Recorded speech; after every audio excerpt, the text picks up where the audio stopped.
대학교 2학년이 되고 4월쯤의 일입니다. 이제 막 졸업반이 된 저는 정신없이 과제에 쫓겨 살고 있었습니다. 봄이라고는 해도 아직 해가 짧았던지라 수업을 마치고 집으로 향할 때는 언제나 해가 지고 어두웠습니다. 버스 정류장에서 내린 저는 집으로 향하면서 어머니와 통화를 했습니다. 저희 어머니는 늦게까지 가게에서 일하시기 때문에 저는 항상 버스 정류장에서 내려서 어머니께 전화를 드리곤 했습니다. 네, 엄마 지금 끝나서 집으로 가고 있어요. 4년 전 아파트로 이사 오면서 제게 생긴 습관이 하나 있는데 우리 집이 보일 때쯤이면 눈으로 천천히 1층부터 한 층 한 층 올라가며 집을 올려다보는 것이 생겼습니다. 전화를 끊고 그날도 눈으로 한 층 한 층을 천천히 올라가고 있는데 이상한 것이 보였습니다. 1층, 10층, 15층, 16층? 어? 16층에 제 방에 불이 켜져 있었습니다. 분명히 어머니는 가게에 계시고 집에는 아무도 없을 텐데 말입니다.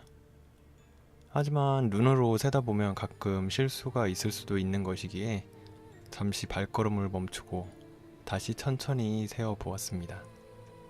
1층, 11층, 16층. 어? 분명히 우리 집 16층이었습니다. 게다가 다른 방은 어두운데 제 방만 환히 불이 켜져 있는 것입니다. 이상하네. 내가 아침에 불을 켜놓고 나왔나? 이상하게 생각하며 방을 계속 바라보고 있는데 순간 불이 한 번 깜빡하고는 그대로 꺼졌습니다.